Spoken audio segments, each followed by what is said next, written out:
সেদিন হুট করে সামনে একটা রিলস চলে আসলো, খিচুড়িটা এত সুন্দর করে মাখায় একটা নলা মুখে তুললো, একদম মাখো মাখো খিচুড়ি ছিল। দেখা তো আমার সেই লেভেলের লোভ লেগে গেছে। আর বাস মাত্র কয়েকটা স্টেপ ফলো করে এত মজা করে চিকেন খিচুড়ি বানাই ফেলছি, একদম হোটেলের খিচুড়ি ফেল করা হয়েছে। আর সবচেয়ে মজার ব্যাপার হচ্ছে এখন থেকে চাইলেই হোটেলের মতো খিচুড়ি বাসায় বানানো যাবে অনেক সহজে। এখানে 3 রকমের ডাল নিয়ে নিছি, মুগ ডাল, মসুর ডাল আর বুটের ডাল। আপনারা চাইলে যে কোনো 2 রকমের ডাল নিলেও হবে, বাট অ্যাটলিস্ট 2 রকমের ডাল নিয়েন আমার মতে। এখন এই ডালগুলোকে একটু লাল লাল করে ভেজে নিতে হবে, মানে যখন ঘ্রাণ ছুতে থাকবে খুব সুন্দর একটা, তখন নামাই নিতে হবে। আরেকটা কথা কি জানেন, হোটেলের মতো মাখো মাখো খিচুড়ি হওয়ার পিছনে এই বেশি করে ডাল দেওয়াটাই দায়ী। আর এই ট্রিক্সটা এখন আমিও জানা ফেলছি। এখন এই ডালগুলারে ভিজায় রেখে দিছি পানির মধ্যে, কতক্ষণ এভাবে ভিজাই থাকুক। এতক্ষণে চালের ট্রিক্সটাও দেখাই দিই। চাল হিসেবে নিতে হবে পোলাওয়ের চালের খুদ, তাহলে একদম পারফেক্ট মাখো মাখো একটা খিচুড়ি পাওয়া যাবে। কারণ এমনিতে তো আমরা পোলাওয়ের চাল নিবই, যেহেতু চিকেন খিচুড়ি বানাচ্ছি পোলাওয়ের চাল দিয়ে করতে হবে, তাই একটু ট্রিক্স খাটায় পোলাওয়ের চালের খুদটা নিয়ে নিছি। দামেও কম আর মাখো মাখো খিচুড়ি হওয়ার জন্য পোলাওয়ের চালের খুদটা একদম পারফেক্ট হবে। আর এবার খিচুড়ি রান্নাটা শুরু করে দিলাম। সয়াবিন তেল, সরিষার তেল মিশিয়ে নিয়েছি।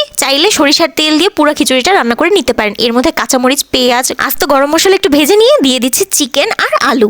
আজকে যেহেতু চিকেন দিয়ে খিচুড়িটা রান্না করব, তাই একটু মাংসওয়ালা চিকেনগুলোই নিয়েছি, মানে হাড় ছাড়া যে পিসগুলো থাকে ওগুলো নিলে বেশি ভালো হয়। তো এখন মাংসটাকে একটু ভালো মতো ভাজা ভাজা করে নিতে হবে, তারপর সব মশলাগুলো এক এক করে দিয়ে দিতে হবে। এই যে দেখেন খুব ভালো মতো মাংসটাকে একটু নাড়াচাড়া করে নিচ্ছি। এখন শুধু এক এক করে উপকরণ দিয়ে দিতেছি। হলুদ গুঁড়া, মরিচ গুঁড়া, ধনিয়া গুঁড়া, জিরা গুঁড়া, এগুলো সব মশলা দিয়ে দেবো। মশলার মধ্যে কোনো রোকটোক নাই, যে যেই মশলা দিতে পারেন দিয়ে দিবেন। সাথে অনেকগুলো টমেটোও কিন্তু দিছিলাম, স্বাদ মতো লবণ, আদা রসুন বাটা, এগুলো দিয়ে ভালো মতো কষায় নিতে হবে। একটুখানি নেড়ে চেড়ে নিয়ে তারপর ঢাকা দিয়ে রেখে দিতে হবে মাংসটা একটু ভালো মতো রান্না হওয়ার জন্য। চাইলে এটা মাংস ছাড়াও করতে পারেন, মাংস ছাড়াও ভালো লাগবে। কিন্তু চিকেন খিচুড়ির মজাই আলাদা। এত সুন্দর একটা ঘ্রাণ আসতেছিল চিকেন খিচুড়ির, জাস্ট ওয়াও। এই খিচুড়িটা রান্না করার পরে আমি অনেক বেশি হ্যাপি হয়ে গেছি যে দোকানের মতো খিচুড়ি এখন থেকে বাসায় রান্না করে ফেলতে পারবো। আর এই তো দেখেন মাংসটা কষানো হয়ে আসছে, তাই এর মধ্যে দিয়ে দিচ্ছে চাল আর ডাল। চালগুলো যে ভিজায় রাখছিলাম, মানে ধুয়ে রাখছিলাম, ওই চালগুলোই দিয়ে দিচ্ছে।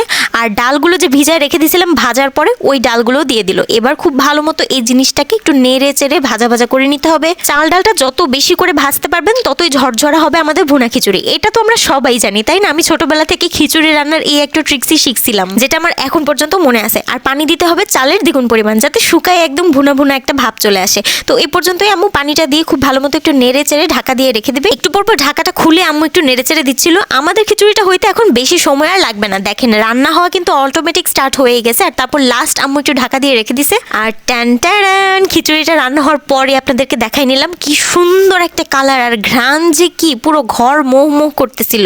এমন মজার খিচুড়ি আসলে এমনি এমনি রান্না হয়ে যায় না, একটু এফোর্ট তো দেওয়াই লাগে। এই যে দেখেন আম্মু শেষে আবার বেরেস্তা ভেজে উপর দিয়ে সাজাই দিছে। বেরেস্তা দেওয়ার কারণে আরো মজা লাগতেছিল। একদম হুবহু যেমন খিচুড়িটা আমি রিলসে দেখছিলাম একদম ওই রকম হয়েছে। মাখো মাখো খিচুড়ি, জাস্ট মনোমুগ্ধকর একটা টেস্ট। আর কি বলতাম বলেন, চিকেন খিচুড়ি এর চাইতে মজা হইতেই পারে না। চিকেন দিয়ে খিচুড়ি সবসময় রান্না করা উচিত আমার মতে, কারণ এবার চিকেন খিচুড়িটা খেয়ে আমার এত ভালো লাগছে, আমি নেক্সট বারবার চিকেন খিচুড়ি খেতে চাই। এত মজা করেই ভুনা খিচুড়ি খেতে চাই। আর এই তো দেখেন জাস্ট একটা নলা যে মাখায় নিব, আপনাদেরও লোভ লেগে যাবে। মশলাটা এত ভালো মতো কষানো হয়েছিল, চিকেনটাও খেতে দারুণ লাগছে আমার কাছে। আর আম্মু যখন খেতে বসছে তখন আম্মু আমাকে ডেকে আরেক নলা খাওয়াই দিতেছিল, কারণ আমার এত ভালো লাগছে জাস্ট বলার বাহিরে। এখন আপনারাও তাড়াতাড়ি এভাবে রান্না করে খেয়ে ফেলুন।